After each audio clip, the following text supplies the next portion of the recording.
just doing what Miami Dolphins do.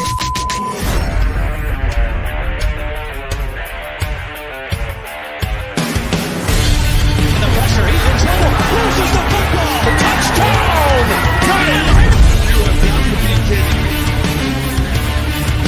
Jalen Waddle. It's a Dolphin touchdown. Throwing deep upfield on the near side. Man open. Touchdown! Looking deep. He's got it there. Touchdown! The run from Tua Tagovailoa. Touchdown! He's going deep. He's got it for a touchdown again. Touchdown!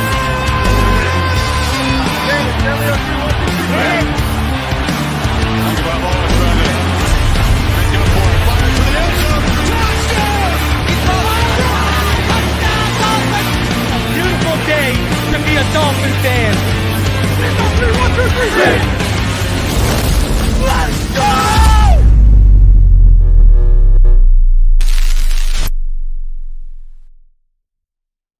What is good, Fin Nation?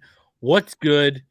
It's your boy Reason, and we are back here for another one. It is Tua's day on Phinside the NFL. I am joined by Martin, former FAMU quarterback. You already know what time it is. You already know what time it is. If you're here, you know what time it is. We're about to break down every dropback of Tua Tagovailoa in week 12 and the victory over the Houston Texans, who were a top 15 passing attack coming into this game. As much as people want to tell you they were the worst defense in the NFL, they were the worst rush defense in the NFL. They were actually respectable. And me and you, Martin, talked earlier today. I think they got a stud in that kid, Jeff Petrie. But before we get into all that, my friend, my homie, the Miami Dolphins, okay? Mm-hmm. For the first time since schedule flexing started in 2006, the Miami Dolphins have been flexed into Sunday Night Football on December 11th against the Chargers, who, may I remind everyone, Tua Tagovailoa is already 1-0 against Herbert. And that was before we had this high-powered offense. Let me remind y'all this. And bro, hey, you're gonna put that Zoom squad on turf indoors. Mm-hmm. Good luck to a defense that don't have no J.C. Jackson. They still got Derwin, and Derwin's still that's still my guy. But well, this is a mismatch central going on there. Anyways, my friend, we're getting the respect we deserve off the back of Coach Mike McDaniel, Tyreek Hill, Jalen Waddle, the MVP candidate Tua Tagovailoa, Christian Wilkins, this front seven, the front of the defense. Let's not get ahead of ourselves. The front seven, and some secondary players here. Man, we're finally getting the respect we deserve, bro. It's beautiful. First time since they started flexing in 2006 that we've been flexed to a Sunday night game. Mm-hmm. This is prime time, baby. Let's go. It gives you an exclamation point, man. This is affirmation that the greatest show on surf is real, and everybody wants to see it, especially against this type of team. I held back from calling them that. I don't know if I dig that name. Like the greatest show on surf. Yeah, because is surfing really a huge thing down there? Not at all.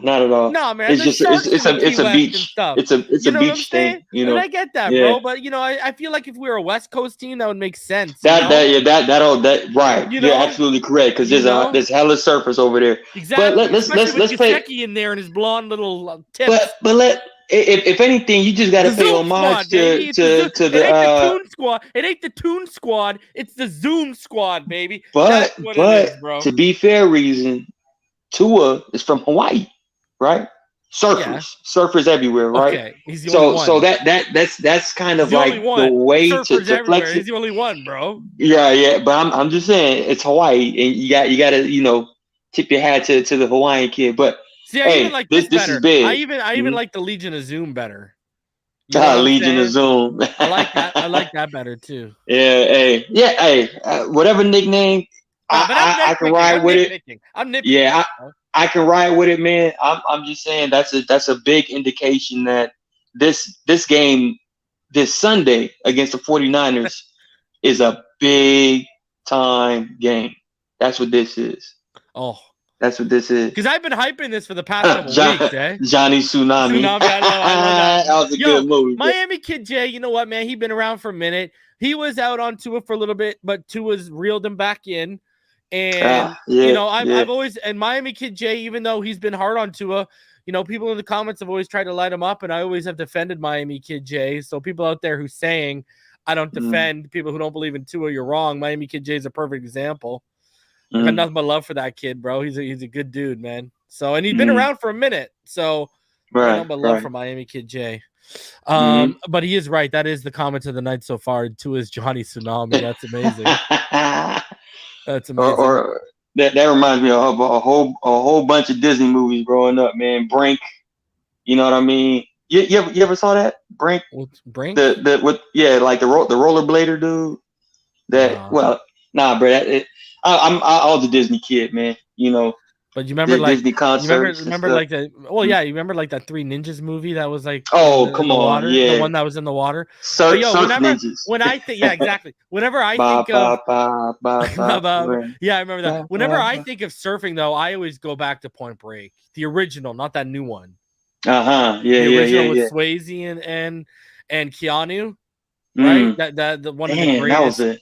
That was to me, that's one of the best bank robbery movies, man. Up until and then Heat came around, which is just one of my favorite movies of all time. So, but anyways, enough of that. Look what surfing takes us, bro. The Chargers. Listen, I got all the faith in the world that we're gonna get. Man, I wasn't worried before it was in prime time. Now that we're in prime time and the lights are gonna be the brightest, our stars shine when those lights come on. I don't know what people have been, what people are expecting from us, but we're going to be good. And even, hey, it was an ugly win against Pittsburgh, but we got it done. You know what I mean? That's the thing. Like, look at in prime time against the Ravens last year. And this, it's been nothing but good things with prime time to it so far. So I think, man, I think, man, this is just, bro, listen, what's beautiful about this to me, especially if we beat the San Francisco 49ers this week, which to me, I think is, I've said it before, I've been saying it for the past couple of weeks, the San Francisco 49ers are the toughest remaining task to me on this schedule. I truly believe their team, again, I'm getting that sense of they're starting to come on, and they got that sense of a team that can slip in to the NFC Championship. Now, again, Christian McCaffrey is questionable, right? I think he's questionable. Eli Mitchell just can't stay healthy. I mean, you breathe on that guy, and he's going to the IR. So he's on the IR. He's on the. I think he's out for another 4 to 6 weeks. But they got that kid, that Mason kid, that stepped up for them, and they're expecting big things out of him. Okay. And that front is just no talent. Listen, they can still block. Yeah. So I think if you can beat them, given the circumstances, this will be, a lot of these fans are coming out here being like, oh, look at the, apparently it's bad that we beat the teams we're supposed to be beating. And so now people want us to see us beat legit contenders. Well, I don't know how much of a legit contender the Chargers are in the long run, but it'll be nice in prime time for the whole freaking world to see what Tua going to do to that team. I'm telling you right now, with all the injuries they have, Tua going to light that defense up, bro. The AFC East is just one of those anomalies when it comes to how good everyone is. We all have a winning record, but the Chargers are right on the cusp. You know what I mean? Like they could be in that playoff scenario if the AFC East wasn't just loaded with a bunch of teams. Just contain Eckler, bro. Just we're gonna see. Never mind keys to the game. We're not even there yet, and I can already tell you my major key to that game is gonna be contain Eckler because, dude, he's everything. He's the yak guy for Herbert. He's Herbert's most reliable receiver, and on top of that, he's his biggest safety outlet and his biggest safety valve. Eckler got 80 receptions on the year, bro. Like, he looks for him. Dude, Yeah. Eckler, I believe, is the number 1 receiver in the NFL in terms of yak. Damn. No, people don't realize. Go back to Herbert's rookie season. He's been eating off yak since his rookie year. Well, he got Tua right now. It's like 34th in the NFL in yak. And he's throwing guys open. It's just guys are playing us so deep that they just collapse on it, right? Right. That shows you they're respecting what we're doing more than what the Chargers and Herbert are doing right now. Right? They play us much deeper. How much do we really see man? Like, really? How much do we see guys man up against? Like, you know what I mean? And in this film, it's cover 2, 6, cloud 6 everywhere. 2, cover 2, cloud 6, cover quarters. Like, that's what we're seeing.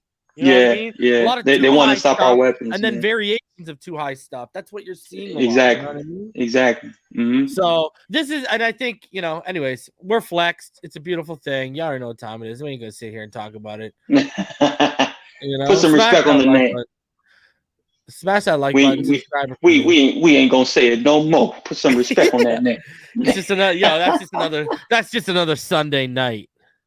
Hey, we're gonna see. I'm more worried about the Niners than I am the Chargers. Let's be real right now. That's facts. That's big facts. So they know us too well. Yeah, really. All right. Before we get into the film here, bro. What were your thoughts? I mean, bro, it was. I mean, and we're just showing the pass pro to people. Jackson is a lot worse than you might have thought watching the broadcast. Holy. I mean, there's some plays where I can spot him like really, holding his own, but for the most part, it's a classic case of we're forcing things. You know what I mean? Because let me tell you something, that offensive line Shell's that we out had, of place at left tackle, but he's right at right tackle, though. That's the thing. He's out of place. If you're gonna play Shell, it has to be at right tackle. There's no other choice. You could tell, and I Richmond shouted me out on Twitter when I was telling someone about this, and because they brought up Shell. Guys, this is a natural right tackle, a natural fit at right tackle. Do you know how hard it is to retrain your body to lead with the left side on everything now? With hand placement, with foot, exploding out of your stance. Now everything is with the whole opposite side. That is hard. You are going to not, unless you are a really good athlete, you are going to be naturally a step slow. And if you're not a good athlete, you're going to be even slower. So that's the thing. You got a guy like Shell, his body is trained to lead with that right side in whatever the case may be and whatever you're asking to do. That's where you need to have him. You can see it. It's obvious. It's not the player. It's the fit with Shell. That's why you see way more. You see more than competent with him at right tackle, but you see a downright disaster some snaps at left tackle. And it's literally just because of he's not out of position leading himself with that left side. People don't realize that, man. People think it's just Madden and you just I can position and they're good. No, it don't work. Yeah, they again, whoever it was that went to Coach McDaniel and said, we're going to start Austin Jackson at right tackle. They literally thwarted all effort of what the offensive line was doing these last few games as far as really maintaining cohesiveness, and this just threw a wrench in the whole process, bro. And you can see it on film, bro. It's like something's wrong. Something's wrong. So and it was awesome. And you could tell right away, even just watching the broadcast, you could tell the cohesiveness wasn't there. It just didn't, like what you said, something felt off. But if you had watched it, you knew what was off, right? We all knew what was off, and it's just you should have. Why? Fix something that wasn't broken. Exactly. And then at the end of the day, don't fix it if it ain't broke. At the end of the day, organically, it worked itself back to Shell at right tackle. Exactly. You can afford Austin Jackson at left tackle. You can afford Greg Little at left tackle for a few games. Now, I think it's going to I don't think we're going to see Greg. I don't think we're going to see Taron Armstead till at least Christmas Day, because Green Bay, it was a grade 2 strain, which is a partial tear. Remember, this is what DJ Watt's out with, right? And so I don't think you're going to see him till at least Green Bay. But anyways, I digress. You can get through 3 games with those guys at left tackle. That's oncoming traffic. If they're just going to whiff, Tua can at least, he doesn't have to feel it. He can see it for the most part, right? Right. on that right side, you wanted as short as possible. Listen, get Shell at right tackle, and whatever may happen at left tackle. But Right. and this is a conversation I've had in depth with Richmond Webb plenty of times with. When everything is shored up and there's only one real weakness, that's where your feel and that's where your attention and your awareness is slightly more tilted toward. So presence for that side is heightened, and you can feel it much better because you're expecting it to a sense, while on the same side, you're expecting guys like Shell and Hunt and those guys to do their job. Robert Jones had a few breakdowns, but we'll get into it. Malik Collins was I think it's Malik, and so do I. He was going off. He bullied Robert Jones into submission to where I think Robert Jones near the end of the game just gave up all hope of blocking somebody. So someone tried to tell me Jerry Hughes ain't a force in the NFL. I warned people before this game. I said he had 34 pressures heading into this game. He was in my keys. You had to, and bro, you have to account for him. Had everyone on skates. He had Armstead on like one play for the most part. He pushed press Austin Jackson. Dominated Austin Jackson. And against those kind of guys, man. And we're not ganging up on Austin Jackson. We're not trying to beat him up. The number one thing is our front office forced something that they didn't have to do. Austin Jackson could have sat down. We could have maintained that same line. And even if Teron Armstead, the inevitable happens, like an injury like this, you just ease Austin Jackson back into his natural position at left tackle, and you still maintain the offensive line cohesion to some extent, even though you're losing such an impactful player. I would at least from the left guard to the right tackle. If you're good. Armstead was healthy, I would have been interested in seeing him and Robert Jones battle for left guard. If who was healthy? If Armstead's healthy, Austin Jackson and Robert Jones battle for left guard. Okay. I'd be interested in that. I think if you put him between Connor Williams and Teron Armstead, it's gonna. No, I don't think it's gonna fix everything. Yeah, you know what I mean. But I mean, I think you'd see better results. Now, would you see better results than what Robert Jones is giving you? I don't know. The sample size is still small on Robert Jones, right? I honestly believe that Malik Collins ripped the soul out of Rob Jones. You want my opinion? This is what they need to go do in this offseason. Priorities on the offense should be, get those running backs re-signed and draft a guy to groom behind them, like in the third or whatever. Go get a decent guy like a Zach Charbonnet or someone like that. And then, or like if a Zach Evans is around, that's beautiful. Or Sean Tucker's still around, that's kind of interesting too, right? And then what's his face? And then you need that left guard needs to be a vet. I think you need to make the choice between Robert Hunt and Robert Jones. Only one young guy. The other one needs to be replaced. Whichever one is the odd man out needs to be replaced by a veteran. And then you need to solve that right tackle long term because Brandon Shell's just a stopgap. So I think the highest priority should be a veteran right tackle, a veteran left guard, because Robert Hunt ain't going anywhere. And then have Robert Jones as your swing guard. Have Eichenberg and Austin Jackson as swing tackles and swing whatever. And then or you know what? I think what we're heading towards, and I said this to EM on the phone yesterday, EM Dolphin fan. I said, I think we're heading towards the Flores guys are going to be out of here. Other than Robert Hunt, I think the Flores guys are going to be, I think Eichenberg ain't going to last. I just don't think. I think they see that injury in Austin Jackson's play so far is going to give them a reason to, I mean, this is a man just move on. He cut up 700 clips about Tua to show him why he's a good quarterback and be confident. You think he ain't going to cut up 700 to show Chris Greer why, I played your game and your politics with these guys who had draft investments here's 700 clips why they're not good fits. You think you don't do the opposite? I'm going to tell you, a man like that will do the opposite to prove a point because they're going to want to get their guys in here. You have to protect Tua, man. You got to protect your investment. Right. Man. And what they've shown you with the offense, have they not earned the cachet to say, I want my guys in here. I played around with your guys enough. I think they have. He can walk in there tomorrow and they'll listen. Yeah, you know. So. I think, you know, because we're seeing it live out, bro. What we've been saying on this channel for years now.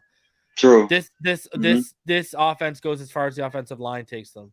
That's right? big facts. That's big facts. But at least for now, until Armstead gets back, you know, put the guys in their rightful places. Shell at right tackle. If you have to, Austin Jackson at left tackle. I think Austin might be out. Is he out with an injury as well? Well, then I mean, like, look at him. him. He left the game.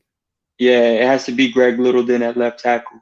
Because Brandon Shell cannot play left tackle. He like how you mentioned, he was like, as far as you being a step slower, it's like his feet were, you know, cemented to the floor at times when he was at left tackle. I think I have it. They looked like they were in quicksand. Yeah, it was bad. It was bad. He's not a natural left tackle. Like he that. Just isn't. Yeah, and the best part about that is that we can see it on film. That means the coaches can see it on film, and they'll definitely make those corrections because you never want to quit. The problem is what we're talking about, right? It's that, bro. It's the guys up politics. top. It's the politics. Yeah, man, that's what it is, right? Yeah, we talked about it to begin, Justin. We're hyped about it, man. We get to go 2-0 against Herbert in primetime. It's a beautiful thing.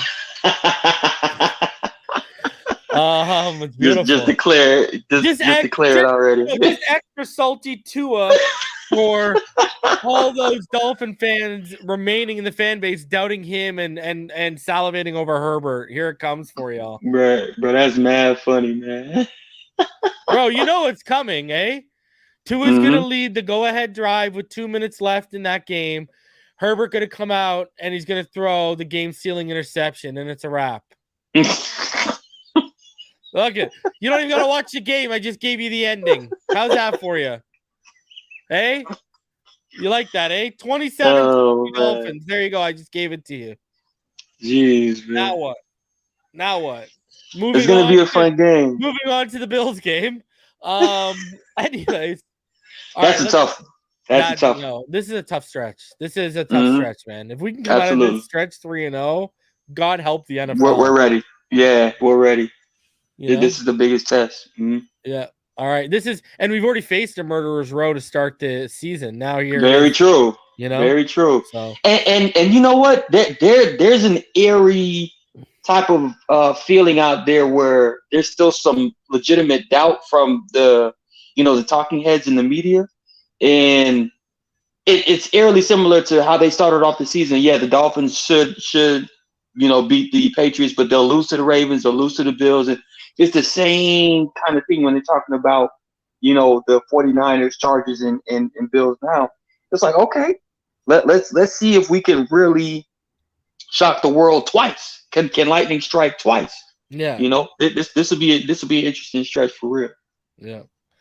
All right, let's get into it. You ready? So we got about 41 plays, and he only played like a half and a bit. Go figure. I felt, it was, I feel like, obviously they made it a point to pass the football, which caught people off guard because it was 32nd ranked rush defense. Now, do I think it was just to juice up Tua and his numbers? I'm going to say no, and the reason why I'm going to say no is if they're really trying to juice up his numbers, why did they give Wilson that 3-yard touchdown run right after the Andrew Van Ginkel interception, right? You just would have tried to juice up the touchdown numbers, right? That's where he's got to start catching up.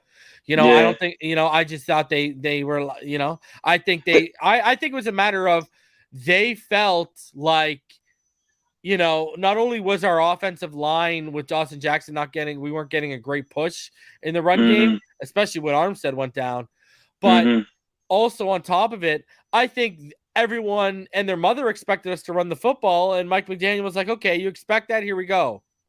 And I think that he was trying to catch him with that off guard with just a plethora of passing. And again, I think we saw similar to, I think we saw a little bit of rust. You're coming out of not just a bye week, but a Thanksgiving bye week.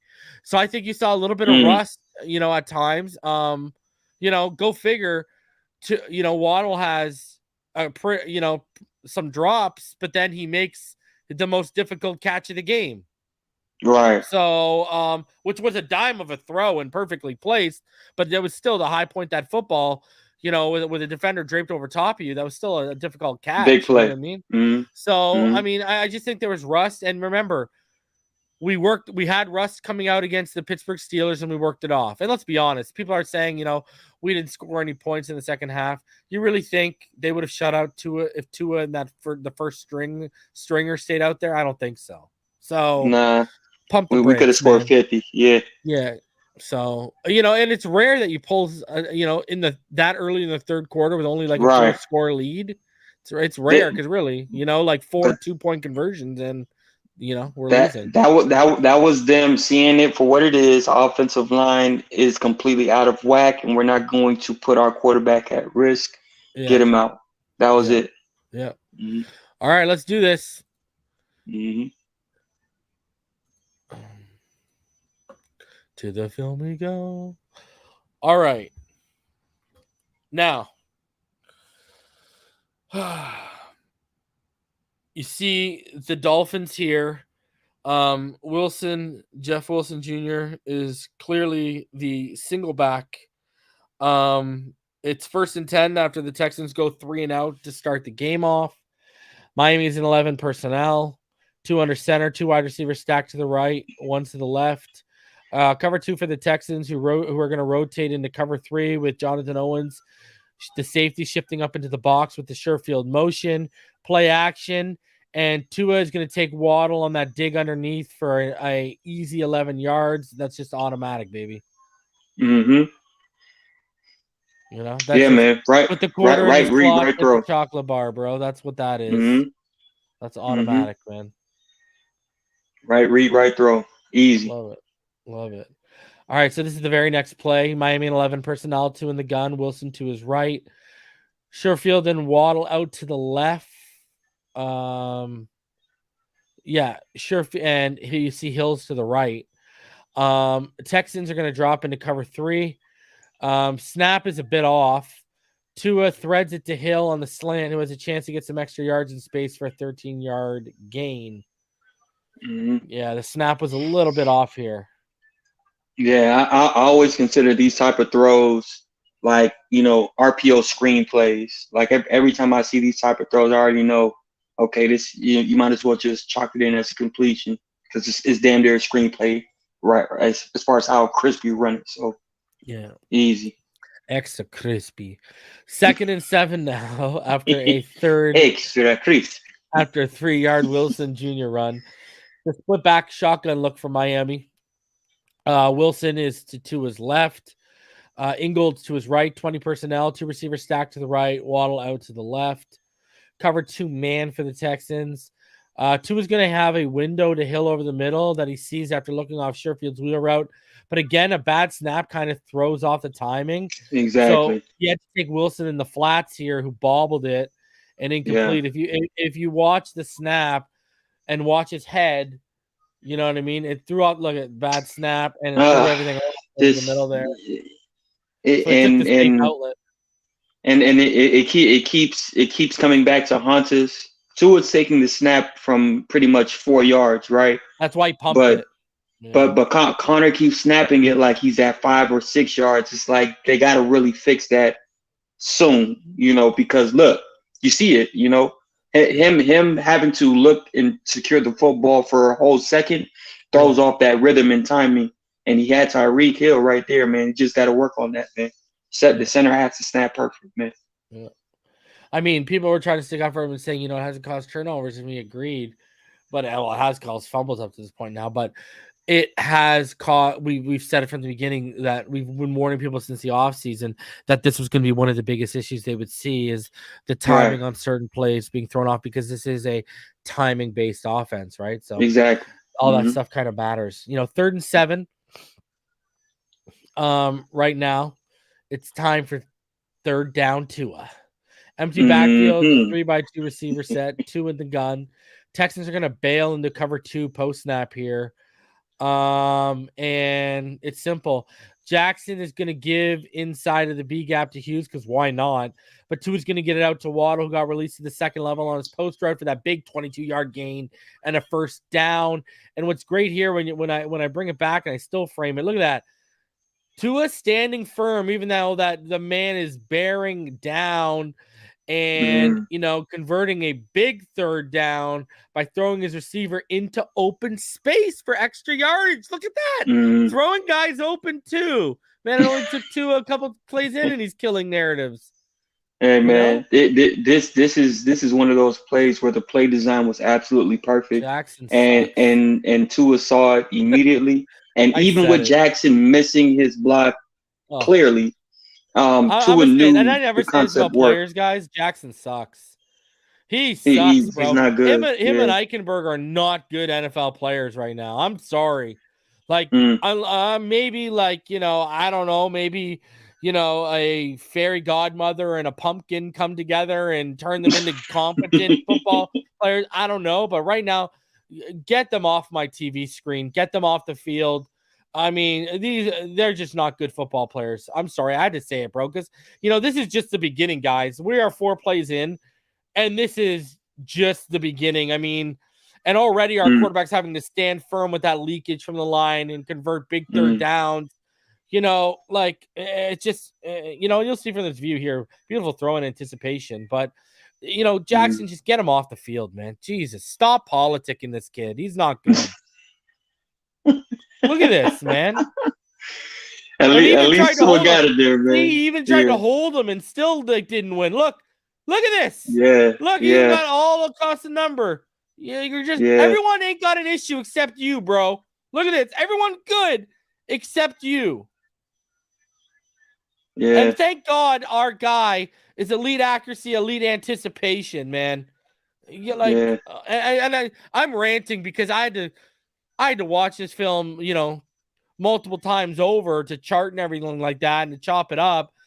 And it's just so frustrating because, I used to have Matt Valdivia, and we're just showing you pass pro. We're not even showing you the bad in run sets. And it's not good in run sets either, okay?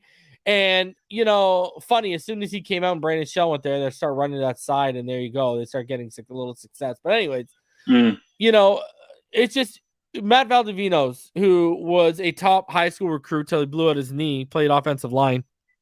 If you lose one or two reps as an offensive lineman, even on a 70-rep day, that's a bad day. But this guy's out here losing like 6 pass pro reps, like 5 or 6 run set reps. Like, the guy loses double-digit reps a game. It's unbelievable, man.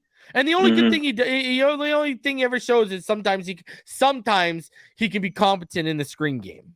That's exactly what I was thinking, bro. That's literally it. And it's not worth playing Russian roulette with our quarterback's health to politic for this top 20 pick who's not working out, man. I know. Admit it, It feels like he's being forced down the throats of our staff. Anyways, let's go. Hey, sometimes you got to bite that bullet, man, for the best of the team, bro. You bit it with Chase Edmonds, bite it with this guy. 1st and 20 after a 9-yard Wilson run is nullified by a Hunt holding call. And Hunt took 2 penalties today, and, all of a sudden the Jackson's there. What a coincidence, huh? Ripple effect. 1st and 20 after a 9-yard Wilson run is nullified by a Hunt holding call, like I said. 2 is in the gun, Ingle to his right, 20 personnel, Waddle left. Wilson's going to motion from the trips bunch on the right, and he's going to fake the split back look and motion back to the right. Jonathan Owens bails, dropping Houston into cover 2. 2 is going to hit Waddle in the hands on a slant as he's again released second level. And brother, he just flat out drops this dude. Like, that's an NFL drop, but as a quarterback, you always want to throw it just a little bit lower in his chest because it's such a confined space. It's a confined area. So as soon as you see that cornerback that's sitting down in that flat, he's about to pop open. I agree. There's a little too much height in that. Yeah, but you got to make that catch, brother. Come on. I agree with that too. That's an NFL drop right there. Yeah. That's an NFL drop right there. It's a hard catch in theory, but that's an NFL drop for sure. But here's the thing. Let's show them. Tua missed something here, boys and girls. Tua's going to have Tyreek up the seam here all day. He's going to get released as well at that second level. And let's watch Tyreek here. He's right next down here at the bottom of the screen. He's in that stack to Sherfield. Sherfield is in the orange cleats. You see on the inside is Hill there. Hill's going to be up that seam all day. He's going to get released at that second level, and the coverage is going to split. Petrie, the safety, is going to commit to Waddle, and Owens is going to bite hard to Sherfield on the right side, who was also released to the second level. And this is actually a big missed opportunity for 6 right there. That's just the coverage split. You know what I mean? And it was starting to split early. If you watch the coverage, right? I mean, he's released. You know, look at the flat-footed. He's released. Look at the eyes on the safety up here. Because, again, what's happening? Both these boundary guys are getting released. So the depth guys, the third-level guys got to be aware of that, right? And so they are, right? And Tua throws it. And then he makes a good throw. He makes a good read. But, man, you wait a split second longer. Yeah. You got that seam all day because this is zone. Everyone got released. And I'll tell you what, as a quarterback, you want to always stay true to the reads on the field, especially what you're seeing. But at the same time, I'm pretty sure Tua watched the film and noticed that the Texans run a lot of Tampa 2, meaning the linebacker always buck drops down the middle of the field. So when you have that pre-snap look, there's an automatic anticipation for a quarterback to say, okay, more than likely this linebacker potentially will buck drop. So let me stay in my comfort zone in this whole shot window between that corner and that safety and make the safe throw. That's one of his money throws. You still want to read it. His money throws because that's one of his money throws. But exactly. That's what happens when you become too reliant on the money throw a little bit, right? Sometimes I agree. You know, you got to anticipate. I mean, you got to read. Read it how it is. That first read tells me, right? Because obviously the slant is his first read. You can see the flat-footed. You know he's getting released off that, right? So automatically, I'm sure because you do see it on the tape a lot, right? They run a lot of zone, and there was multiple times where they were releasing a lot of our guys to the second level, not just 1 or 2. Yeah, right? yeah. That's the soft. Exactly. It's the soft look. The off look, and you were seeing it steady.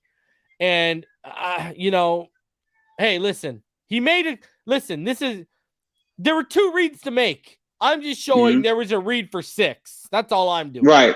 Facts. Yeah. So there were 2 reads to make. It's a missed opportunity. He did not make a wrong read here. He made a good read. But there was a 4-6 read to make as well. That's all I'm showing. Yeah, it was a better option in this play concept. Yeah. So, anyways, and because you watch the head there, right? Yeah. He was committed to that slant. He was committed to Waddle on that slant. Yeah, he fired it in there, man. But even so, like you said, good read. My only issue was, hey, just put that ball just a little bit lower and hit him in the chest, All right.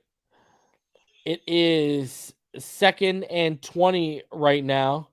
We got 21 personnel, Tua in the gun, Ingold to his left. Wilson motions to that right side, set up that trips bunch to the right side there. Again, the Texans are going to change their look post snap as they're going to drop into cover 2 with the safety bailing. Tua's going to want Cedric on his slant here, which is the right throw and read because Waddle's pulling up the high safety, and this freed up the whole left side for Wilson to catch and run. But obviously the problem is the timing is off, and Wilson doesn't expect the ball. And he doesn't even really make an attempt. Incomplete and another big miss. Because, again, if I pull this back, if you look at the design here, the design is very good on this play right here. Watch the space that's going to open up if this pass is complete. Look at all Waddle got to do make one block, and that man has a whole left side of the field, and the timing is off. Wilson just did not expect the throw, didn't have his eyes on it, and it is what it is. And to be fair, I think this is another issue when it comes to the ripple effect of having Austin Jackson as your starting left tackle. Normally, Tua takes his time on this throw. Normally, he takes his time on this throw because it's a deeper shot, right? So he allows the defense to really show their hand. And in this one in particular, you see Cedric ducked, on the God view. You see Cedric like ducked the ball. Watch. I had to show this. Watch Cedric ducks. I'm not even lying. Look, duck. And I freeze framed it. It's a slight duck. Duck. There you go. Yeah. Because he knows. Yeah. You know, Pete. Is it Petrie? Is that his name?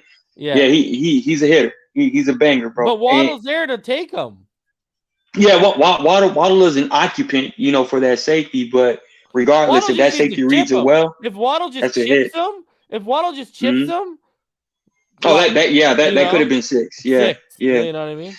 But again, I bring up Austin Jackson because if Tua takes his time, he can read the high-low concept, which is Cedric Wilson to Trent Sherfield on that arrow in route. You know, later on in that development. But again, there's a sped up clock when you have a guy on that line that you just don't trust enough. You know what I mean? So hey man, we got to do better. All right, it's 3rd and 20 now. Empty backfield for Miami. 2 in the gun. 2x3 set. Tampa 2 for the Texans on this play. Tua, he is going to try Sherfield on the slant here. It's going to be incomplete. It's going to hit Sherfield actually in the shoulder. You'll see it on the God view here. Dolphins are going to have to settle for a field goal to go up 3-0. You know, I originally thought the defender made a play on it, but when you watch the God view, he actually hit him in the shoulder. Yeah, hit his chest, or sorry, his shoulder. Yeah, and popped it up. But what was there another option on that play, or it was pretty much covered for the most part?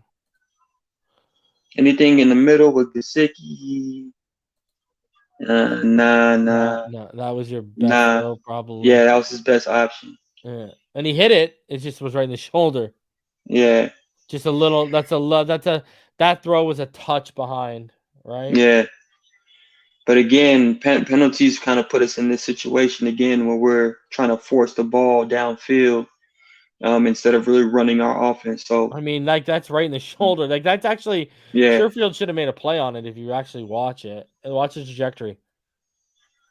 Like right, yeah. That's in his face mask pretty much. Yeah. Should have made that catch. Yeah. If anything, it just got on him a little quickly. I think he heard footsteps. Look at his face. That too, right? What was the Texans really hitting like that, man? Everybody looking around like, oh shit. But his head tells me he's heard footsteps. That's what that tells me. Yeah. Should have made that play. Should have made that catch. Mm-hmm. Really, I'm on 3rd and 22, and we have to settle for a field goal. You gotta make that. Positive note, man. Jason Sanders made the field goal. Shout out. I'm tired of settling though for these threes on these because of stuff that's a lack of execution, man. That's execution right there. They gotta get it fixed. Dolphins have the ball back up 3-0 still after the Texans could only muster 4 plays before a punt. 1st and 10. 2 in the gun. Wilson Jr. to his right. 11 personnel for Miami. Texans cover 3. It's going to be play action here. And now Tua is going to take Sherfield on the deep dig as the safety stayed over top, honest to Waddle's corner route. Huge 24-yard gain. Good drive on the football here by Tua. But again, you know, the effect of Waddle's route, right? He had to stay. The safety had to stay honest to that corner route, and good read and good throw. It was a good play concept, but I also believe that I think Sherfield was supposed to actually flatten that out a little more. You know, when you see Waddle, you know, you see how Waddle's route is, and you see how Sherfield is. They're pretty relatively close to each other, right? But normally, when it comes to wide receiver spacing and route concepts, that over route that Sherfield ran is normally flattened out all the way across. Yeah, he so rounded, there's no that break is rounded like a donut, bro. Exactly, and the way this guy ran the Gesicki special. And the way Tua threw it, what it looked like he threw it for a flattened over route instead of a rounded over route. So I think they're gonna look at this like, hey, chef, hey, make flatten out, make Want to that get paid catch this offseason, easier. kid? Yeah. Right. But hey, Yeah. but good play though. Good play call, good execution, great throw. Yeah. Great throw. All right. Dolphins in an I formation right here. 21 personnel, 2 under center. Gesicki's going to motion to the left, make it a 2-by-1 set. Texans are going to shift to cover 3 with the motion. Tua is going to hit Hill on the slant for an easy 14-yard pickup. Look at that. 38 by this offense in the blink of an eye on 2 plays with minimal yak. And when you watch from this view, what a throw over Christian Kirk. Right. Outstretched linebackers being beat is like a weekly film occurrence this year. You know what I mean? And it happens another time later on in the game here where he beats an outstretched defender. But I mean, we're doing this weekly where he's making throws like this where it's just like, whoop. And what he did was he sent him one way with his eyes, right? Sends him on. Look at that little flash to Ingold, right? If you watch his head, just a little. I'll catch. Ready? Right there. Just a little flash to Ingold. Look at Kirksey. Moves to it. And then he sees he's late. Right off of his chin. Wow. Woo! What a throw. What a Windows. throw. Windows, man. Yeah. And that's what professional quarterbacks do, bro. You throw guys open into locations where you know that the receiver will be and where the defender is leaving, vacating from. Tua's starting to feel it now. It's not something that he's reacting to so much that he is feeling it. And that's a big jump as far as what he's been building on this entire season, bro. I love that throw. Love that throw by Tua. Who is that Dolphins running back who was going in people's windows? Oh, I forget his name. I forget his name, man. I was gonna say you gotta fit it in. You gotta fit it in those windows, like. That's really bad, bro. That's really bad. I forget what his name. I always remember his name too. Was it the LSU running back? I don't know, but it's good we forget it. It was the LSU running back, but it is good we forget his name just because heinous crimes, heinous, But hey, bro, I'm looking it up, huh? Oh wow. Cecil Collins, yeah. Cecil Collins, Jesus. Yes, wow. sir. Yeah, he made Deshaun Watson look like a welfare case, bro. Like as far as what actually happened, damn, yeah, he was demented a little bit. Yeah, bro. Hey, you gotta fit it in those windows like Cecil Collins, baby. You know there it is. Pretty bad, bro. I love it. Yeah, man. All right.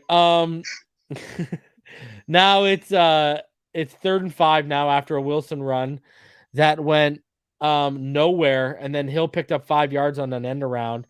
So Tua's in the gun, Wilson to his left, 1-by-3 receiver set, 11 personnel, cover 1 man for the Texans on this play. Tua's going to take Hill on the quick hitch to the left sidelines, just in front of the sticks, and the defender does a great job of holding Hill short of the first down to bring a 4th and 1. Missed opportunity here on Waddle's out route. If you actually watch this play, look at Waddle.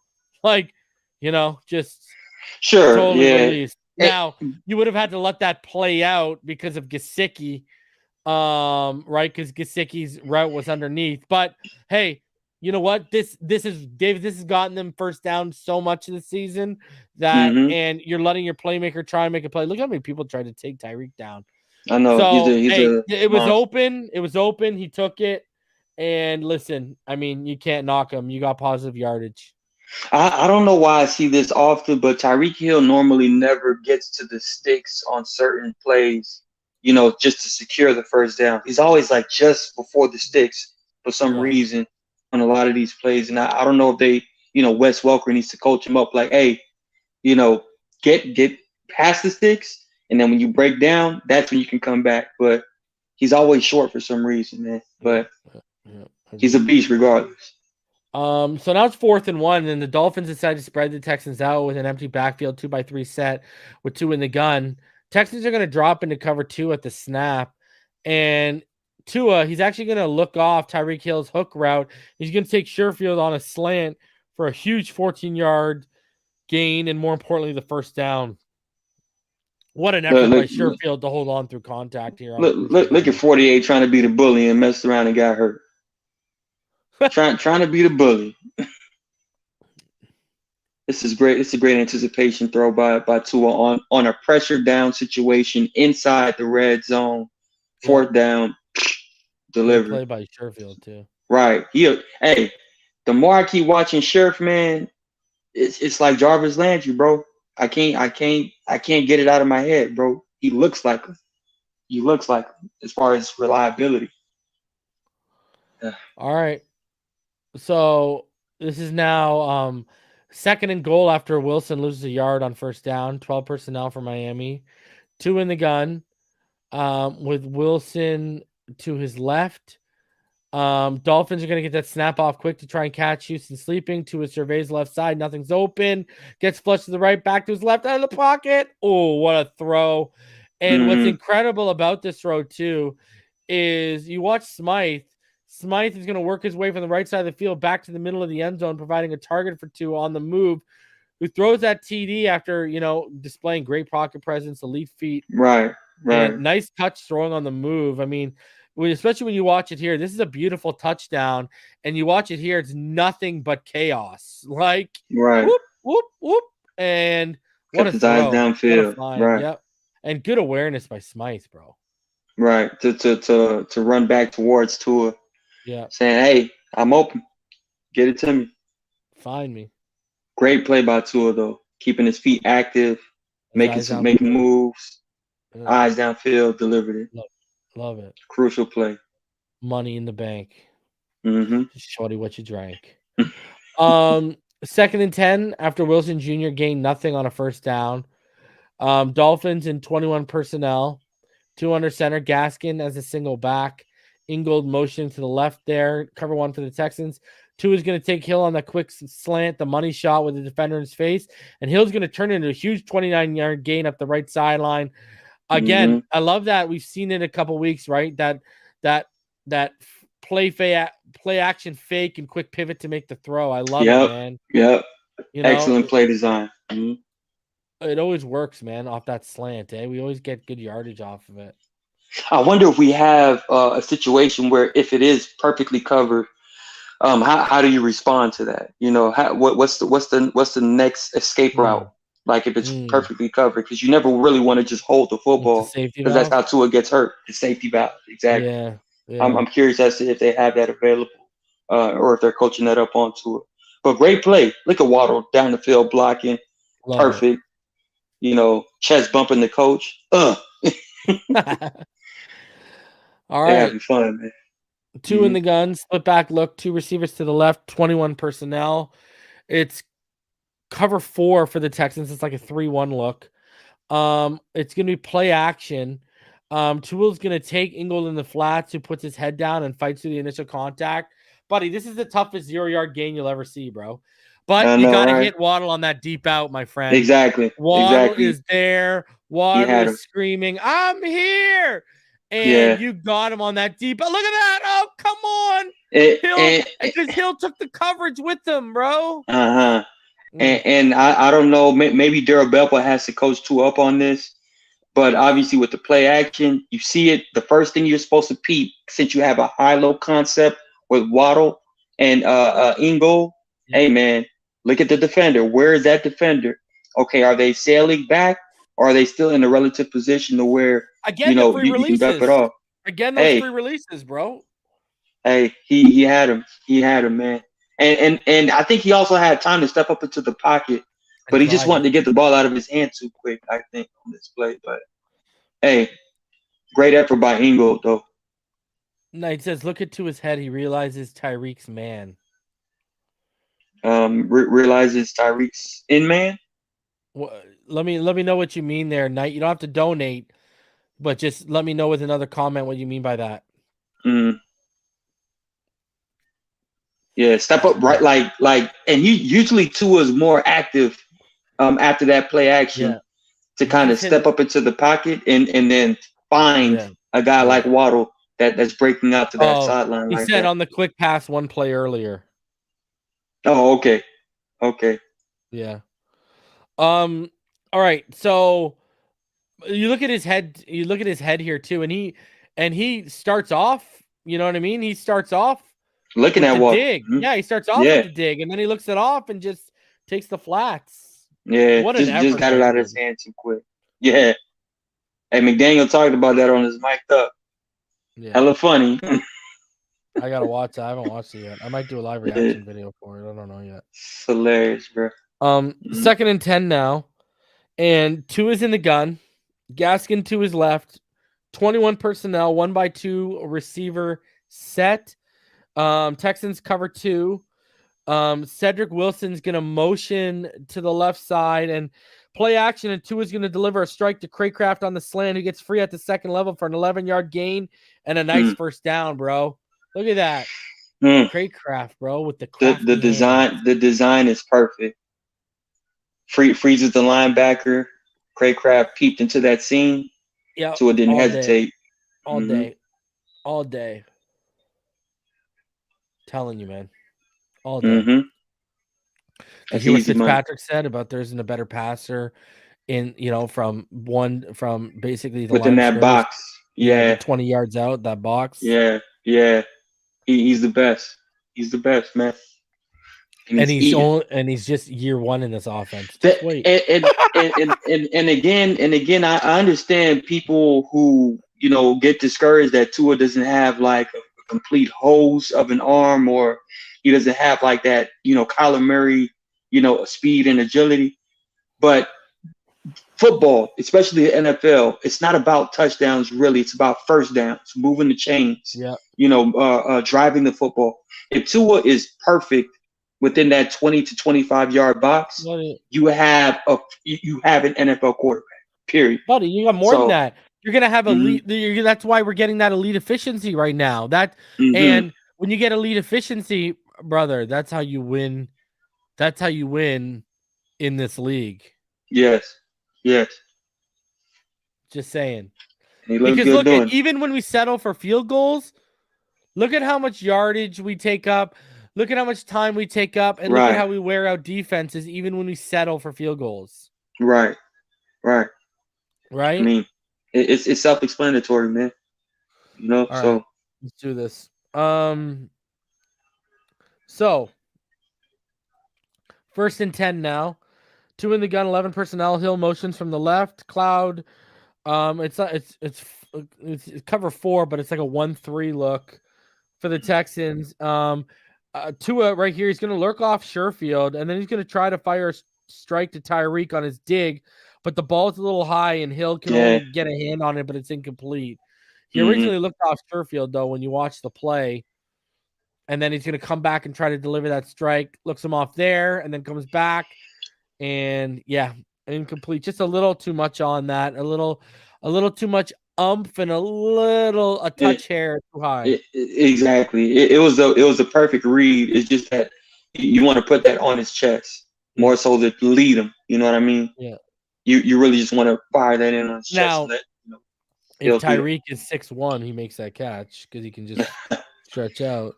But however, you got to put that on the chest either way. Yeah, man. Even if they are 6'1".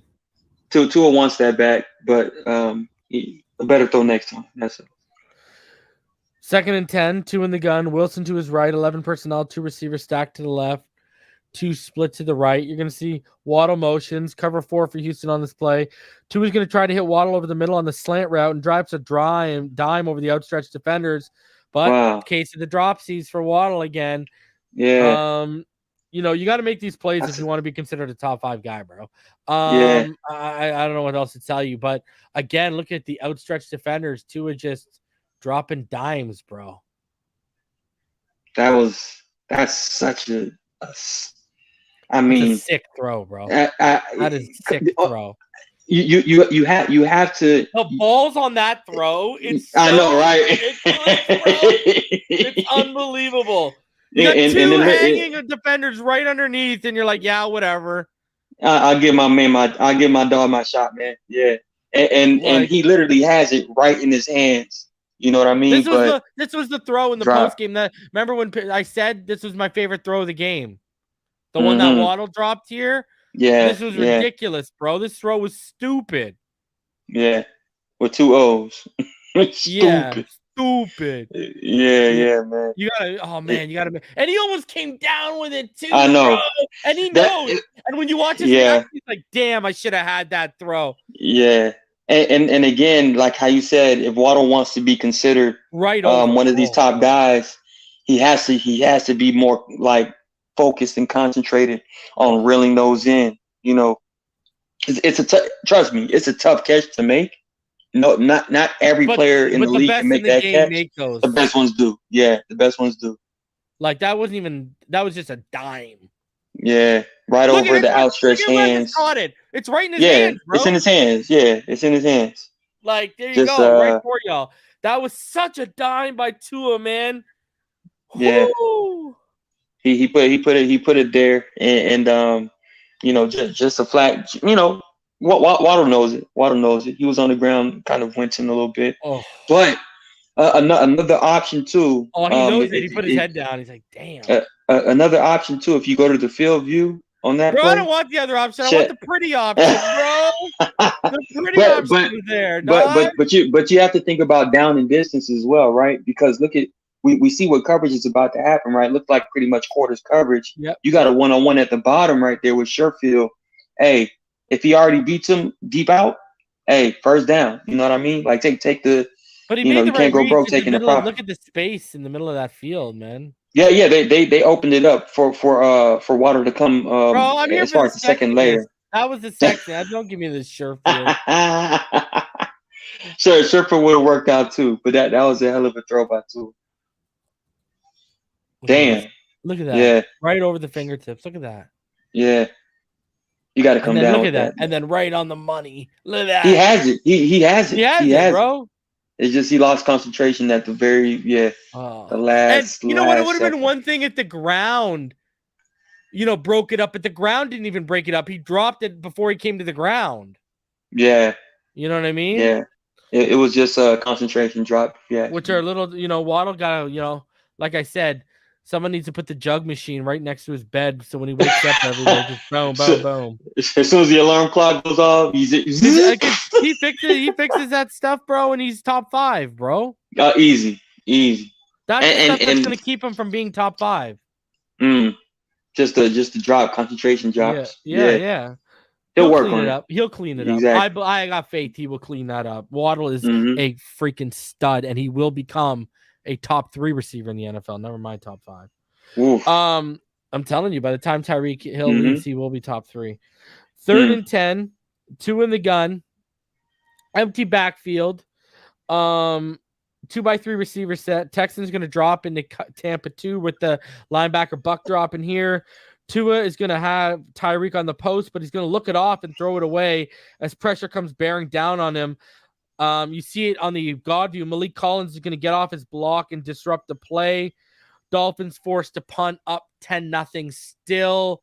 I mean, you see it, he gets off and then disrupts right there. When you look at it, though, he did look off the Tyreek. He did look off Tyreek's post. Right here, you're going to see him out of that left bottom slot. He looked it off at the pump.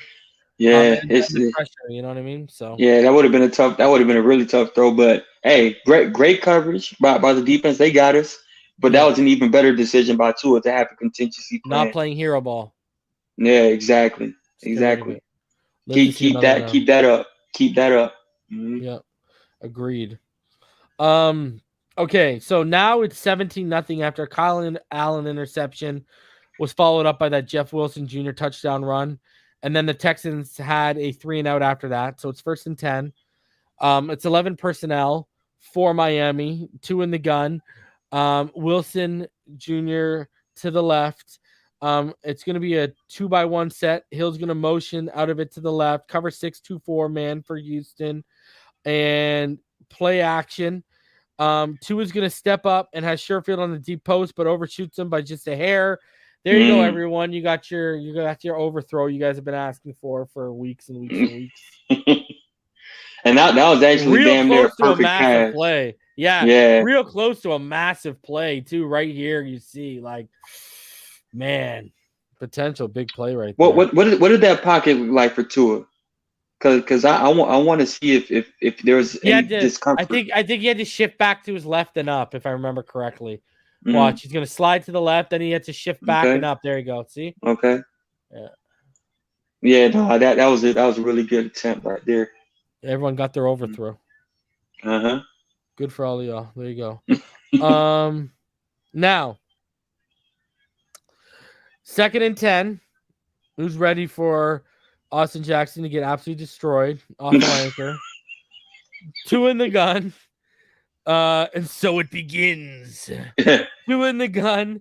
Gaskin to his right. 21 personnel. 2 receivers stacked to the left. 1 to the right. Cover 2 man again for Houston. 2 is going to fire a strike to Craycraft on the hitch, who gets some yak, turns into an 11-yard gain. But look at Jackson just doop, doop, doop, doop. Get pushed back. Man. Just push right back, straight out of it. He makes him look like a kid, bro. Look. He makes him look like a kid. And that's Jerry Hughes, right? Yeah. I didn't see. No. Nah. That's even worse. No, that's not Jerry Hughes. That's who's that? That's 45. That's that how do you say that kid's name? Okoronquo or whatever. Oh, okay. Yeah. Well, he was actually a good prospect. He had a couple of big plays this day, but you look at it and like Austin Jackson probably walks away thinking he's the big man because he ends up on the ground, but like he lost his balance when he turned his body to Austin Jackson. Give me a break. Exactly. And if you actually look at it, look at this. You want to know what's even more impressive? Watch this. He's only driving him back with one arm. Watch, ready? Look. He's only using one arm. Man. He's only using one arm on that bull rush. Only positive. Good job, River. We love you, Craycraft. Yeah. Send the ball up the river. Tua in the gun. Gaskin to his right. 21 personnel, 1-by-1 receiver set. Texans are going to be in Tampa 2 on this play. Ingold's going to motion out the snap. Tua is going to fire a strike into triangle coverage, again showing that NFL arm and zip towards Jalen Waddle on that deep curl. You see it right there, right in that triangle. Boom. Big time throw and read, 13-yard gain, another first down. You cannot tell me, and you can't, if you don't have an NFL arm, you don't make this throw. Exactly. What was beautiful about this play is the routes by both receivers, Hill and Waddle. If you look at like simultaneously at that field view, they both ran that route perfect. Like twins, damn near. It was twins. You know what I mean? Yeah. Right there. Stop. Yeah, it is. Yeah. But right read, perfect throw. Perfect throw right in his chest. It basically, twin doubles, twins curls, right? Basically. Yeah, exactly. All right. Just and the drive the football, man. I mean, you like it. Look at this. Just step into it. Boom. Drive there. Let's go. Next play after the Waddle play, 21 personnel from Miami, 2 under center. Wilson Jr. is a single back. But Mingold's going to motion to make it an I formation here. 1-by-1 receiver set. Houston's going to roll into Tampa 2 again. And you're going to watch, if you watch 2 here, he's going to pump off Hill's dig. Waddle's going to get inside leverage right there, and it's released to the second level, and Tua hits him on that post, putting the ball in front of the defender so Waddle can high point it. And it's a big play, man. You watch it here. You see him released right there to that second level. Again, man, that pump off of Hill's dig. Exactly. And then that moves defenders and putting the ball in front of the defender so Waddle can high point it with body positioning. Huge 34-yard gain. Waddle has to be more consistent with his hands. This was a much tougher catch than some of the earlier drops. You know what I mean? Yeah, and you said it, bro. You said it, bro. The pump fake, right? Huge. The reason why this pump fake is so effective is because everyone knows Tua is infamous for getting the ball out within 2 seconds. Especially so for him that was a very savvy and then give him his one-on-one with his other receiver, and Waddle came through. Yeah, good throw. Great high point. Yeah, and you make a good point too, right? Yeah, because with that pump and how quickly he releases it, it's usually towards Tyreek or Waddle. So when your eyes are in the direction of Tyreek and you pump that, you're gonna get biting defenders, man. More times than not, right? 21 personnel for Miami. I formation, 2 under center, 1-by-1 receiver set. Houston's gonna show cover 3, but they're gonna shift into more of a cover 1 look. Ingold's gonna motion to the left at the snap to sell the run with the offset eye.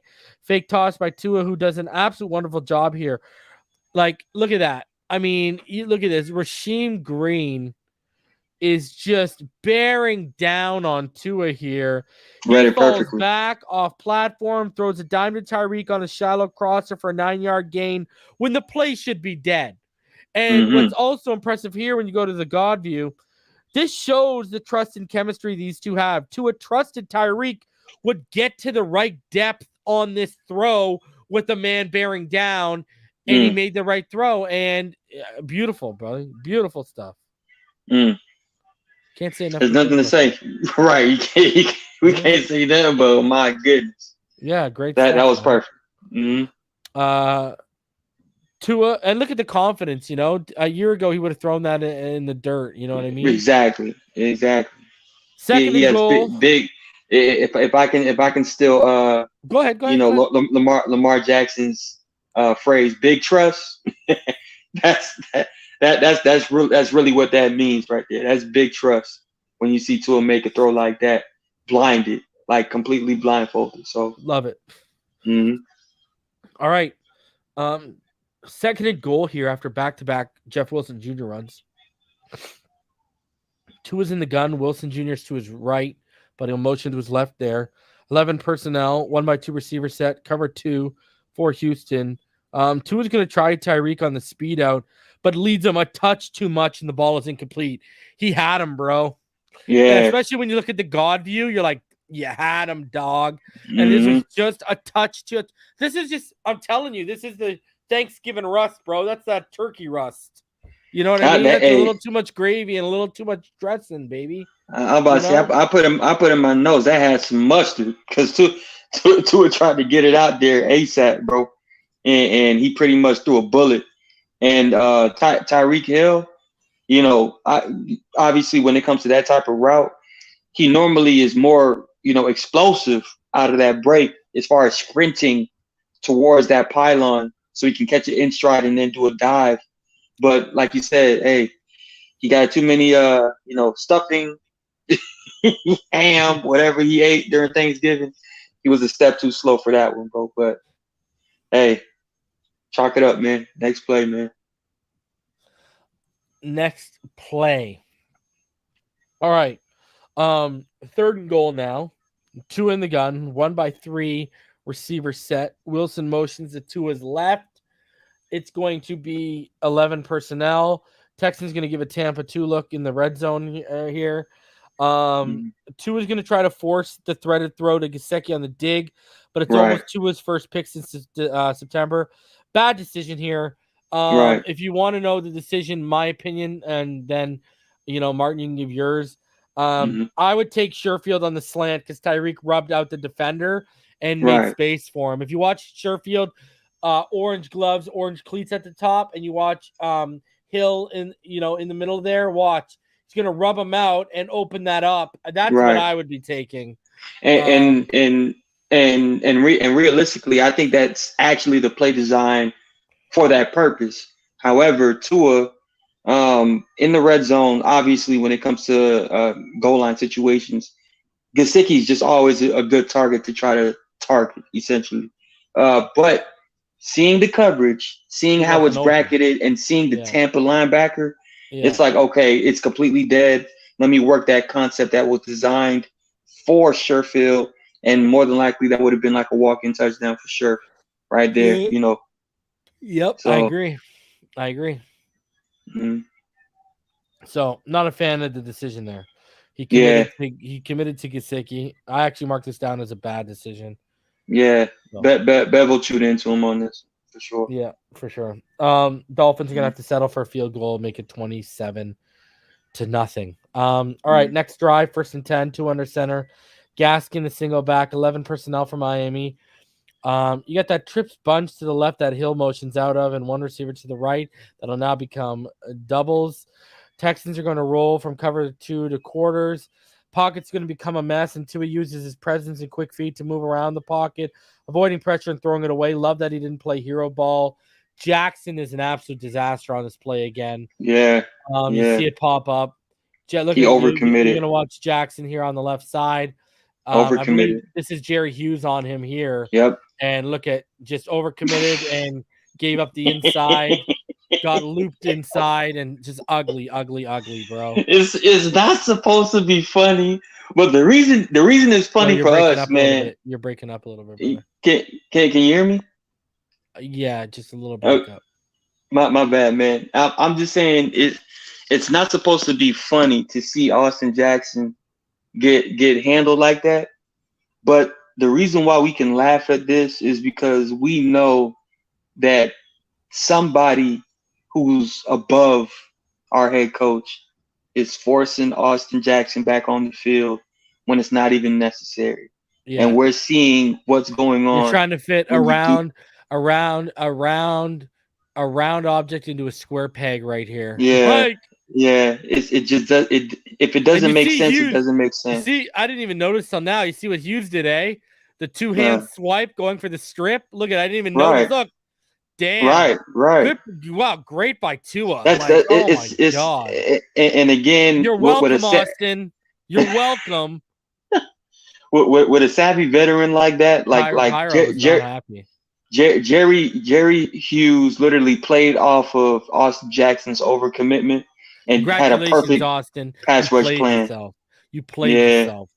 You played yourself. Look at this, man. But Tua, being a good athlete in the pocket, hey, he made the exact. Look at how easily he just looped inside him, bro. Yeah. Just foot in the ground, inside. Boom. Oh. Look at Tua, man. And he doesn't force anything, bro.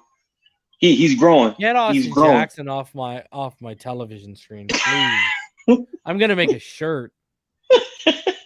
It's ridiculous. It's gonna say bench him, please. Like, this guy's out here doing his best Jesse Davis impression. Oh, all right. 2nd and 10 now. 2 in the gun. Empty backfield. Because Hill again is gonna motion from the left, leaving 2 receivers stacked to that side, and trips now to the right. Texans in a 2-4 cover 6.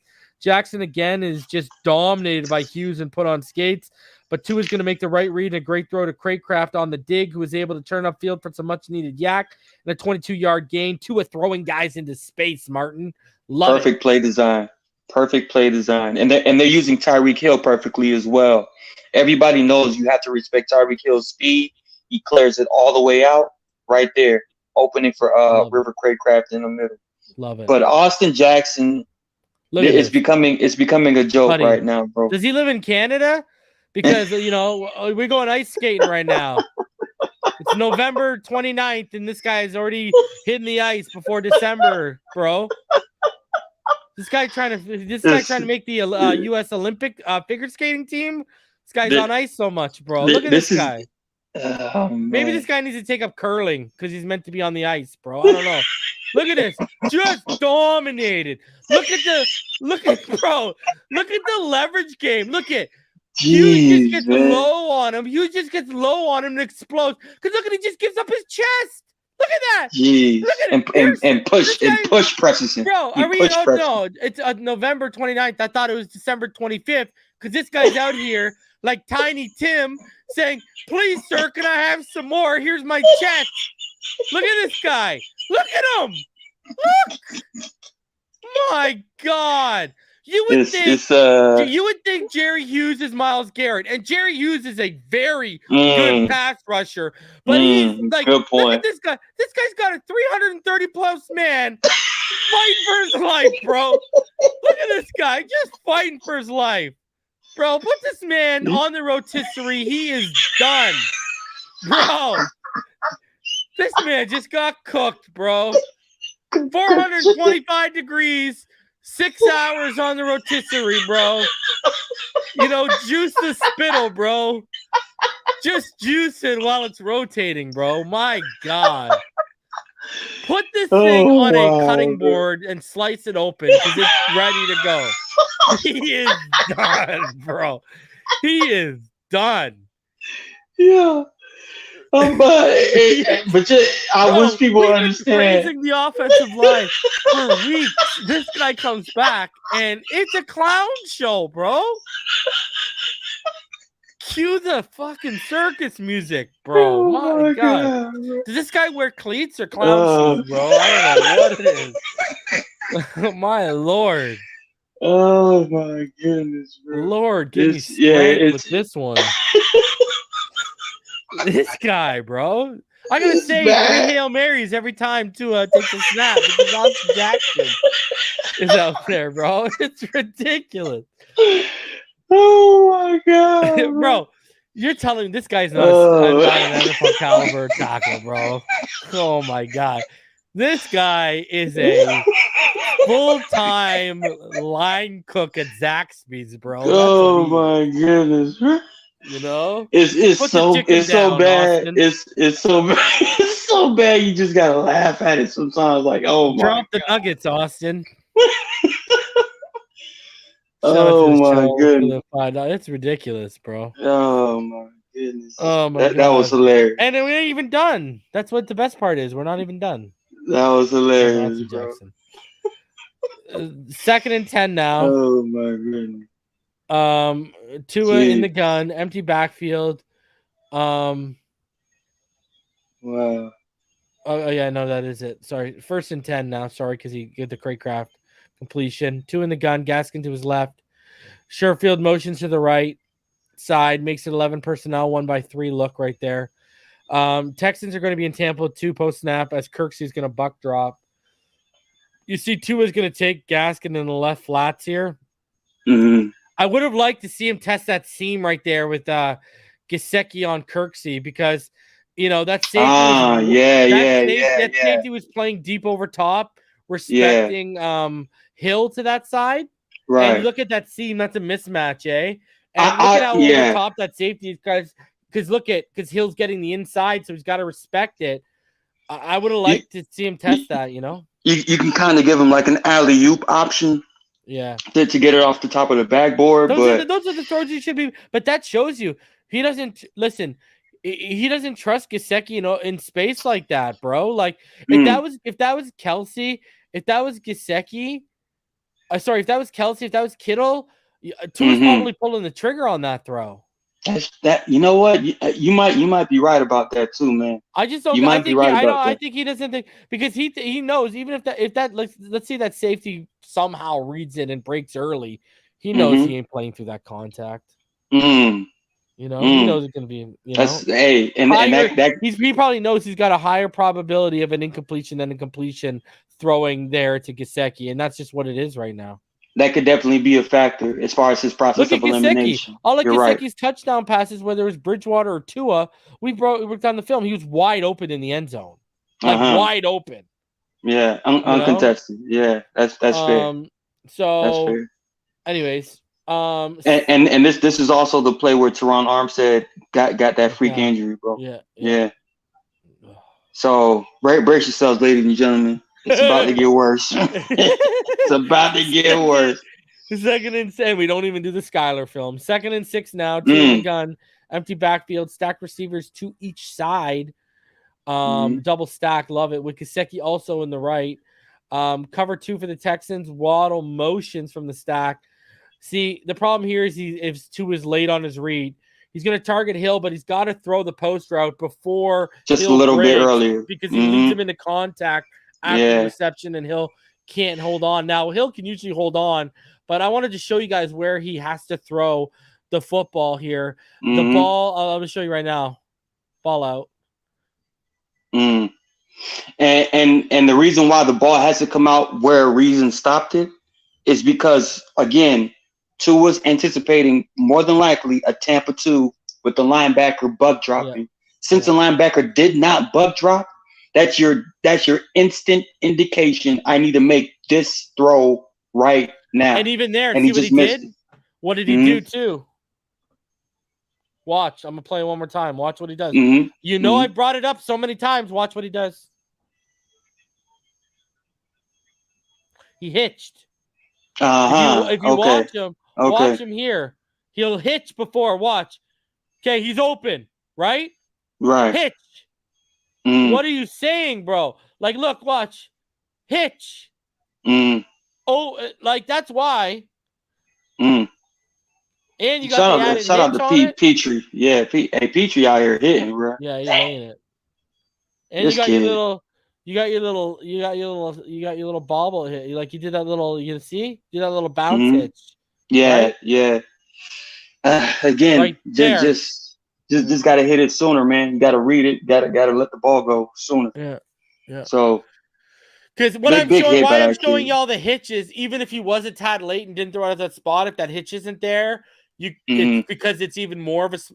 Listen, he's late and the hitch. You got to take one of the two out, is what we're basically saying. Mm-hmm. Right? Mm-hmm. If you're gonna be One late, or the no other. hitch. Mhm. If you're gonna be late, no hitch. If you're gonna anticipate it, you're not late, and the hitch don't matter. You know what I mean? Exactly. So it's got to be one of the two. Is all I'm saying with that throw. The clock has to match the route. That's it. Exactly. It is what it is. It is what it is. It happens. He hitches and does like that when he's feeling himself. So I'm not even. Hey, bro, I'm not gonna lie. I like that safety from the Texans, bro. Yeah, he's a beast. Petrie was a beast, bro. Him and Derek Stingley are about to be one of the better safety corner combos. Because that is clean, bro. Look at how he hit him. Yeah. I respected the hell of how he hit him. Yeah, and then look at Tyreek here. Looks like, oh, you got me. He's like, look, yeah, he's like, nod. He's like, yeah, you got me. Like, damn, Jit. Yeah, that was good, bro. That was a good. That was a clean. That was a good hit. Yeah. Mm-hmm. 3rd and 11 now after Miami takes a delay a game. Why not? That was on Robert Hunt. Thank you, Austin Jackson.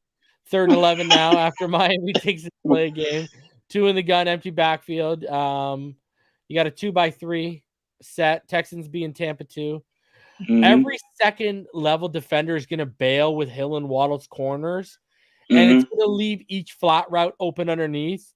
They played the sticks. It's a smash concept. It's like a smash concept variation, basically, right? Mm-hmm. You got those 2 inner posts, take the defenders and leave the underneath, right? Usually those are hitches or curls, but in this case it's flats, right? But it's still a smash concept variation here.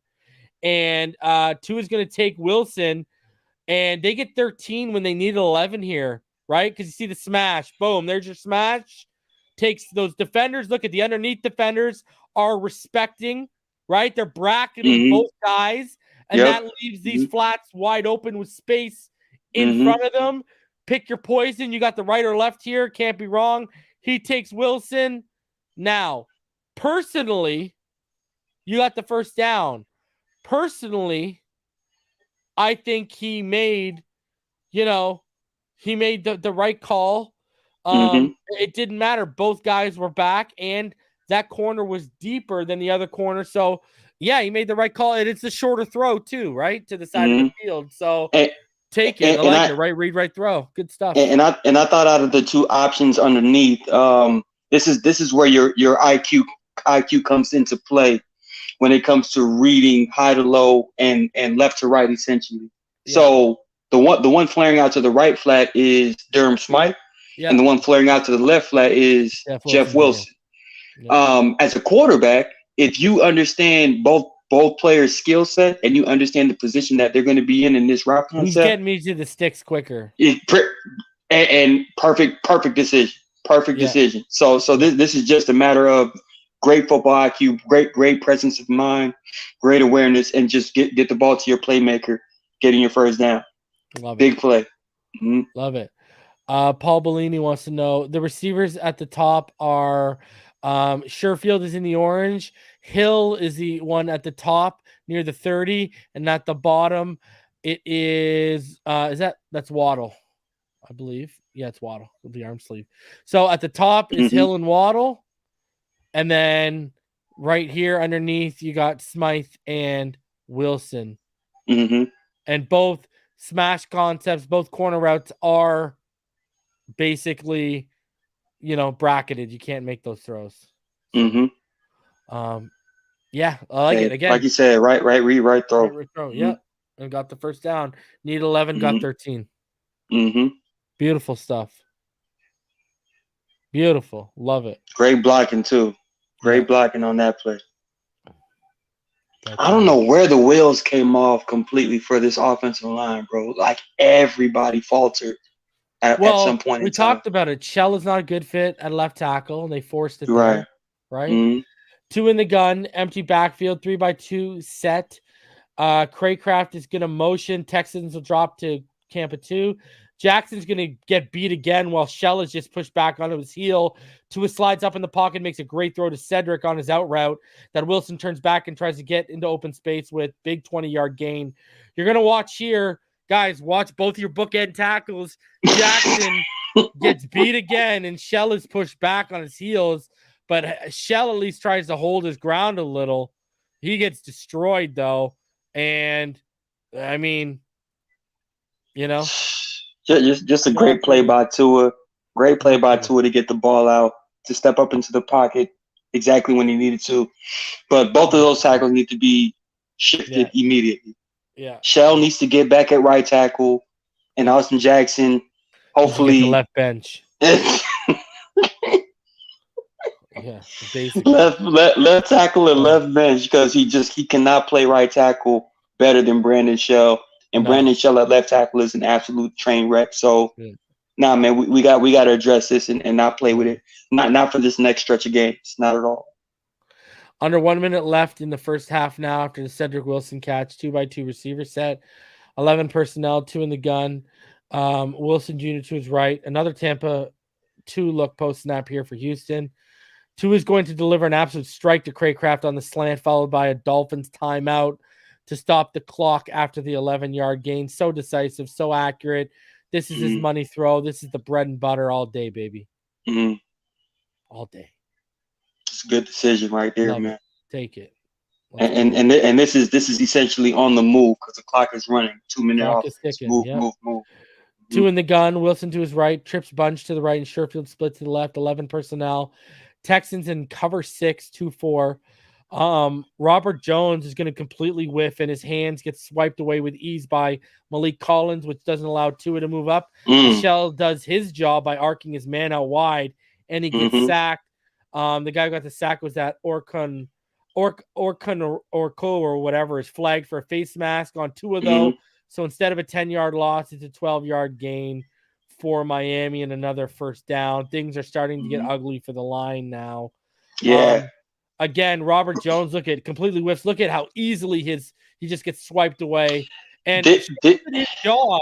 Shell arced his man out wide, but Tua had no room to step up. Tua is supposed to step up here, and he can't because Robert Jones whiffed. After Rob Jones got completely destroyed on this play, I think his confidence was shooken. Malik Collins Shao Conned him after this play, and that was it. Your soul is mine. And Rob Jones just shut down for the rest of this film session, bro. It was like, wow. That's what happens when you lose confidence in yourself, and you'll see it. Because Robert Jones is honestly, since he's filled in for Liam Eichenberg up until right now, look how easy he's been solid. Look how easy he comes in on a swim move, bro. Look, I know. Over, done.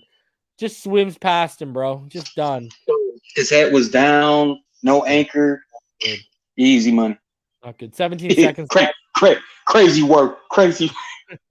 17 seconds left now. 1st and 10. 2 in the gun with Hill to his right. In the backfield. Trips bunch right. 1 receiver to the left. It's going to be quarters for Houston. Hill's going to motion to the left. And Waddle's going to slip on the field. Used the night before in the Canes game on this dig. His pass falls incomplete. It's broken up. To be honest with you, though, the Sherfield, his post to throw for me. Yeah. If you toss it just before he gets to the second level, who stays flat-footed, so you have to anticipate that release. But right there, you throw it like that's it. You know, like I'm gonna tell you right now. Let me run it on full speed. Right, ball. Yeah, exactly. You already know where Sherfield's going to be. You see where the defenders are playing. Hey, fitted in there, man. Yeah. Fitted in there. Chef was the he was the read on that one. Yeah, I agree. Yeah. You got to anticipate that. Exactly. 2nd and 10 now, 2 in the gun. Wilson Jr. to his right in the backfield. Trips bunch right. Gesicki split to the left. 2 is in the gun with Wilson Jr. to his right in the backfield. Texans are going to show cover 6-2-4 and slide into a cover 4 look. Connor Williams is going to help Hunt here with Hughes, and Robert Jones is going to get basically tossed to the side by Willie Collins, while Shell's feet on the left side are in cement. And, Tua here is going to try and move out, but is awkwardly sacked for 6 yards. I mean, just a breakdown across the offensive line. I mean, again, you look at the God view here again. Connor Williams tries to help Hunt with Hughes. Robert Jones is going to get tossed to the side, and Shell's feet on the left side are just in cement, and he's just and simply put, this is what we cannot have happen to the offensive line, considering all the momentum that they built collectively for the last few weeks. To regress in this fashion is so discouraging, considering that we need them in this next stretch of games, bro. They have to address this. And that forced Tua to run up and spike the football to stop the clock with 3 seconds, and we had to settle for 3 again, and now it's 30-0. So how many drives already have we settled for 3? We could be blowing these guys 2 or 3 water right now, man. You know what I mean?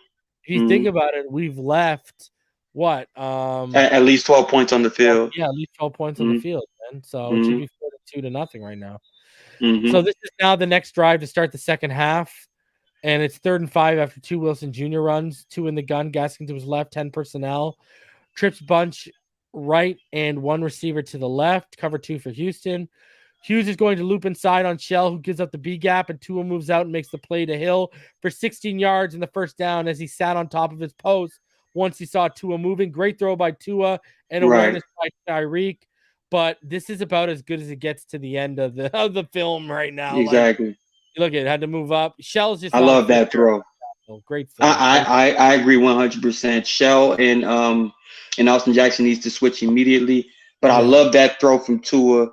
That was as calm and collected as he could be, considering this D line is doing whatever they want with this offensive line right now.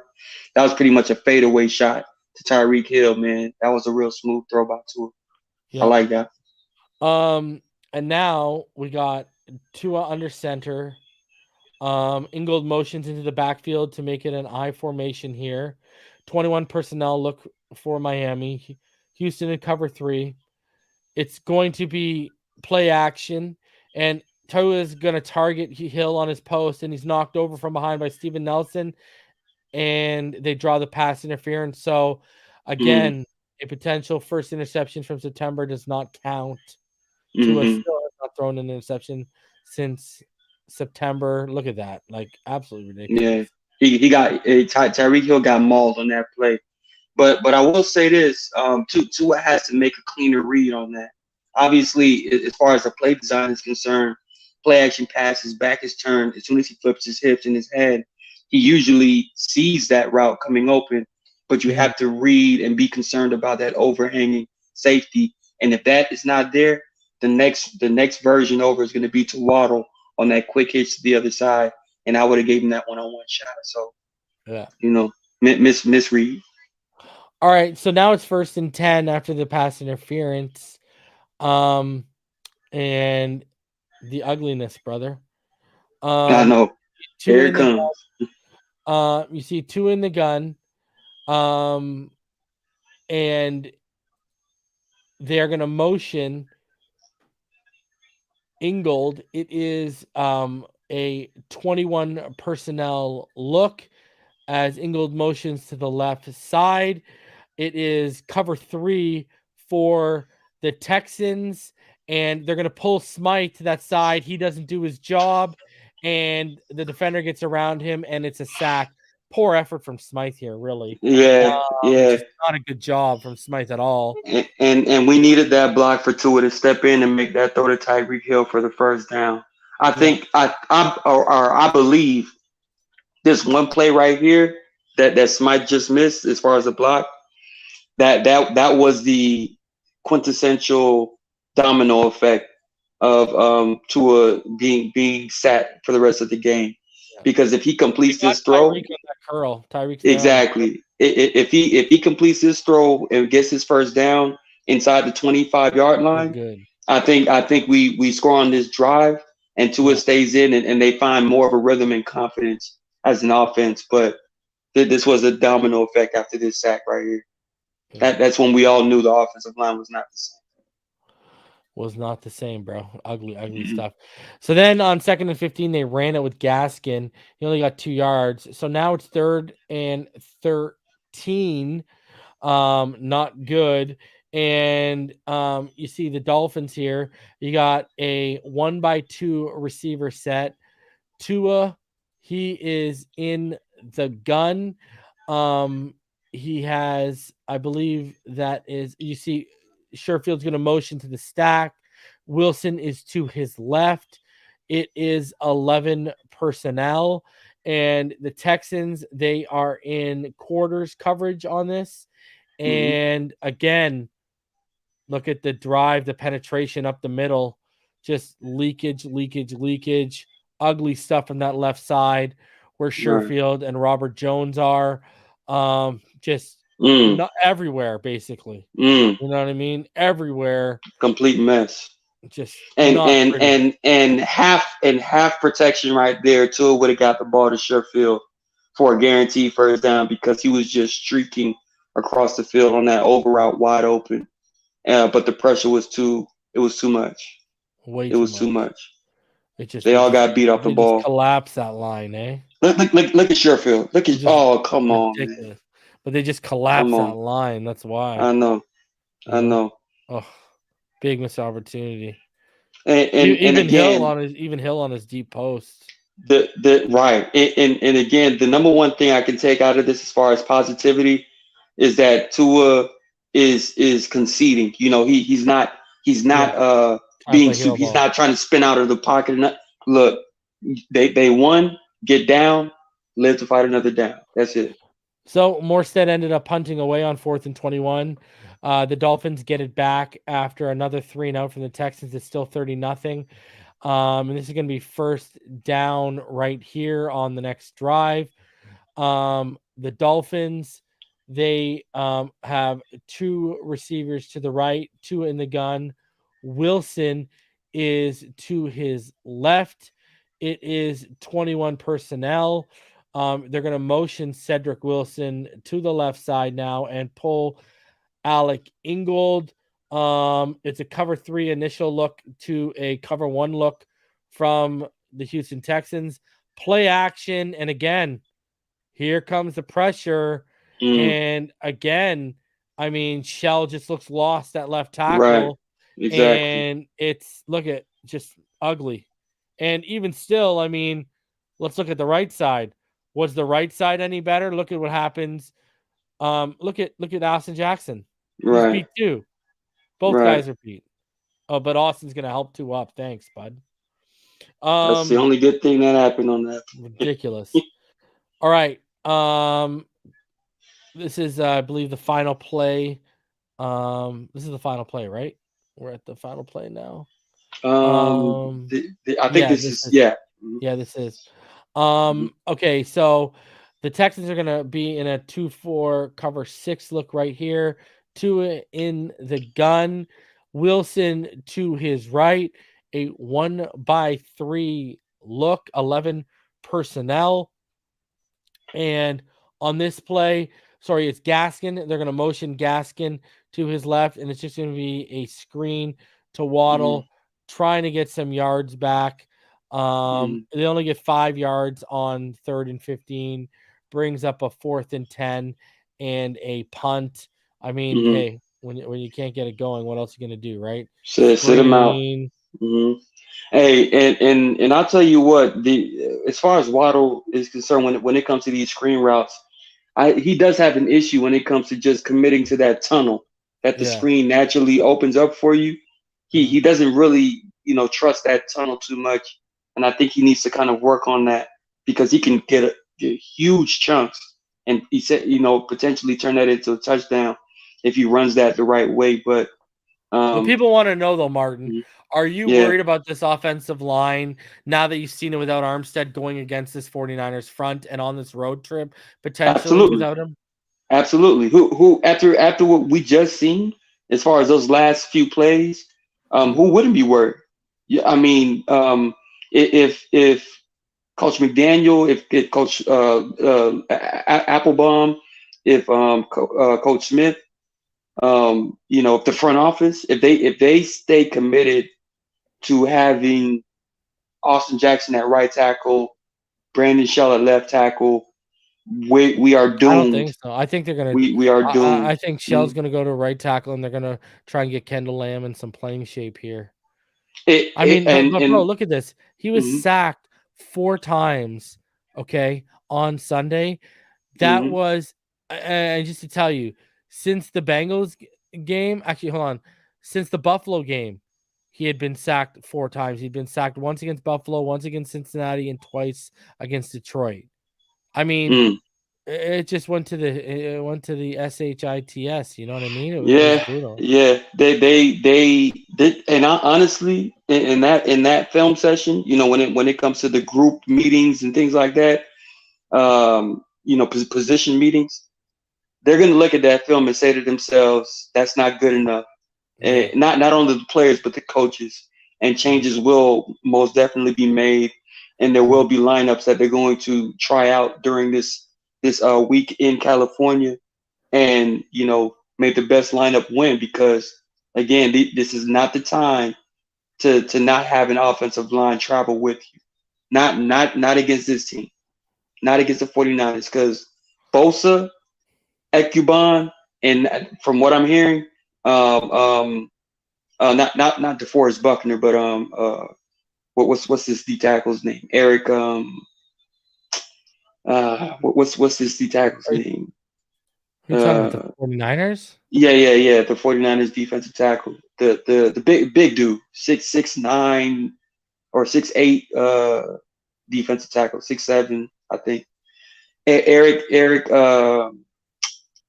I know his name, man. I think it's Eric Armstead. Yeah, it's Eric Armstead. But he's hurt. He's hurt.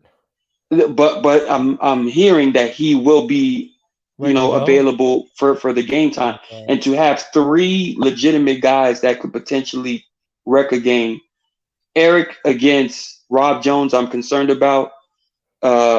Nick Bosa against any of our tackles, I'm concerned about. And Ekuban is an underrated player in this league as far as his production level between Greenlaw and oh my goodness, bro. We have genuine concern about this game against the 49ers, but if we address it the right way, if we put guys in the right position, that's when the narrative will change.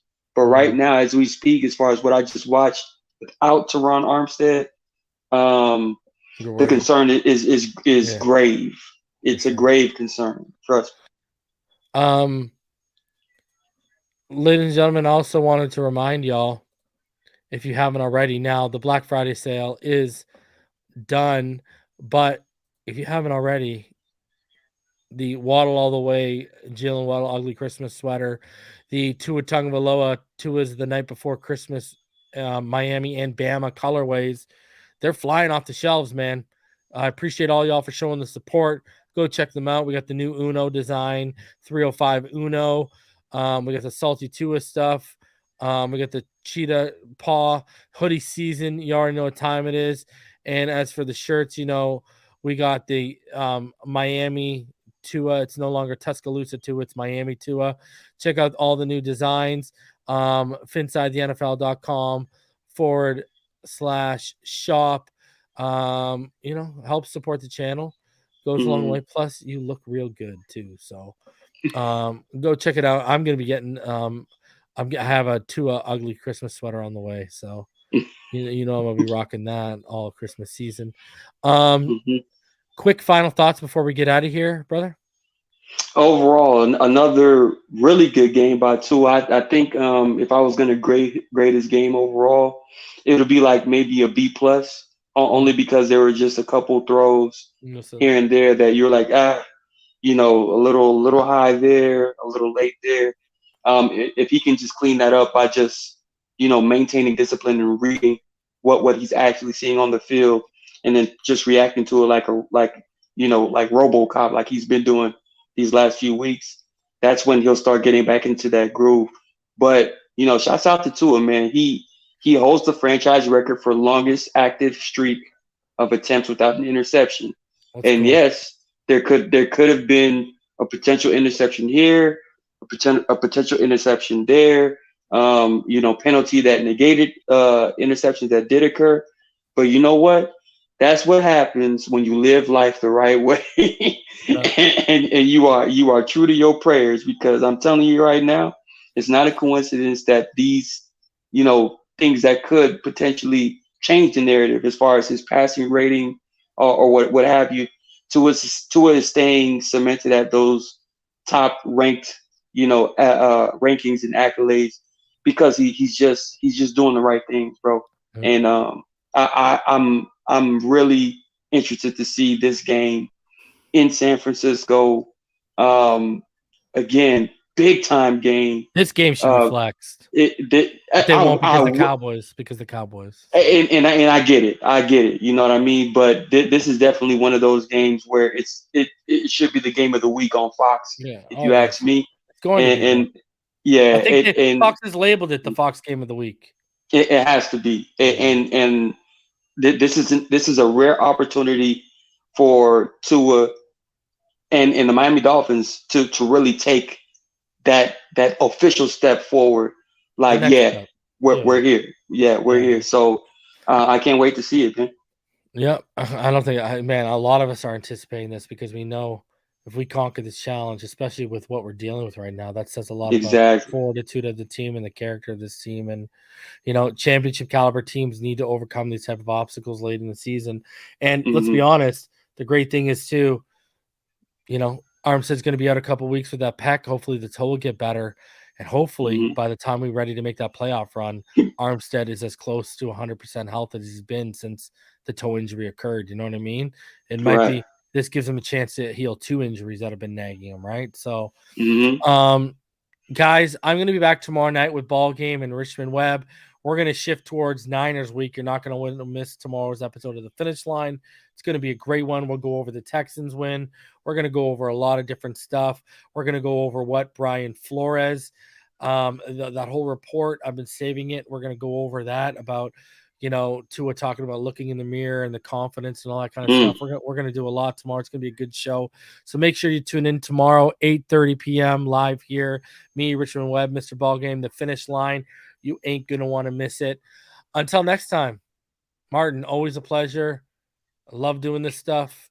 And likewise, we will see all y'all next week, hopefully to break down a win over the 49ers when we do TUA Tuesday next week. Until next time, everyone stay happy, healthy, safe, and blessed. And fins up all day, every day. Peace. Yes, sir.